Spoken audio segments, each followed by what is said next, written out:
This is Somsat News, the voice for all.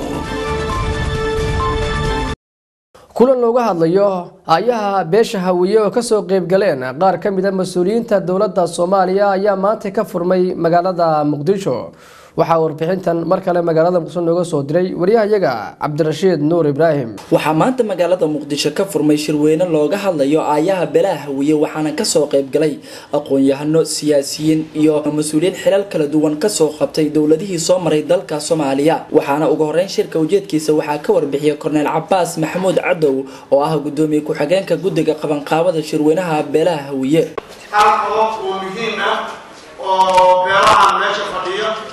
beel ma dhigi kara beelahan meesha fadhiyo oo matalaysaan mushkilad ku haya ayaan soo tashiilnay oo soo muxuu ahay maskaxdayda ka soo shaqaynay oo u aragnay in ay saldhig u tahay ay ka wada tashadaan ay muxuu ahay culayskooda saaraan.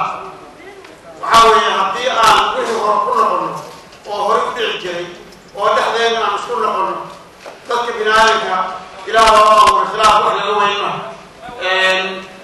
ودشنا رجع مالنا دشنا رجع مالنا ما كان لي أي واي كرتين ما فيه سيا أنا كسكوسي جنّي أيام أرني أيوة بيا كاسمه هاي مهواي ما كسي أين التاس أن وبكسون إن مش أي قراءة نوجدت كل ما توقفنا ما دخل لها مفروض لكن ساعة سكيجا بحلهم قبل قبلها بقرنيا حاجرة أيها أيها نوعو في الفرعون وحوق كلية وطنقيا kulanka ayaa ugu dambeyntii waxaa lagu lafaguray qodobo muhiim ah ay ka mid tahay in doorka ay ku leedahay beesha hawiye dawladda federaalka Soomaaliya iyo goobaha ay degto beesha in laga yegleelo maamul goboleed. waxaa ogtiin wadanka waxyaabaha ka jira oo ugu weyn waxaa ka mid ah waxayna dawlad goboleed wasad ku haya federalism. waxaa suurtagal ah in sidii ugu wanaagsan loo dhigo. waxaa suurtagal ah in barnaamij sax dawladdu u diyaariyo. arrintaas waxaa wadaaga waa lagu dhaaf wax qorsha oo lagu filan oo beesha way ku ganacsan tahay oo ilaa hadda aan ka haynahay jira. waxaad ogtihiin dawladda waddanka u dhisan waxay ku fadhidaa wax la yidhaahdo qaybsi beeleed oo shan beelood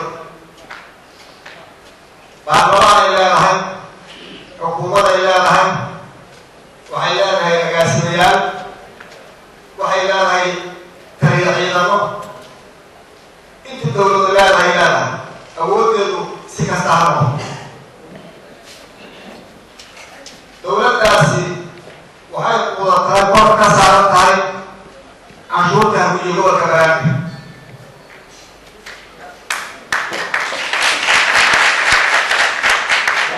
amaa kuwa qarnoreed maahan.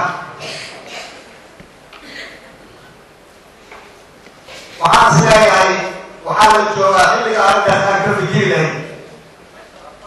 dawladda hadday Soomaalidu waxaysan tahay waxaan ku jeedinaynaa baalasi sax inay ku shaqayso canshuurta inay ka keento beelaha Soomaalida u dhaxayso inay ka keento gobolada dalku u leeyahay inay ka keento dekedaha sidaas ay u ahaato dawladda u dhaxaysa oo dadka u dhaxaysa laakiin aysan culayskeeda hawiye keliya saaran.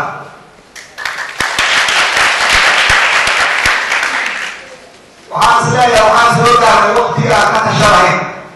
waxaana sidoo kale kulanka lagu sheegay in beesha hawiye ay ku dulsan tahay dhanka dawladda federaalka Soomaaliya. cabdirashiid nuur ibraahim TV-ga Somsat magaalada muqdisho. dayaxno ifo danahena guud dayaxno ifo danahena guud dadihiya noqo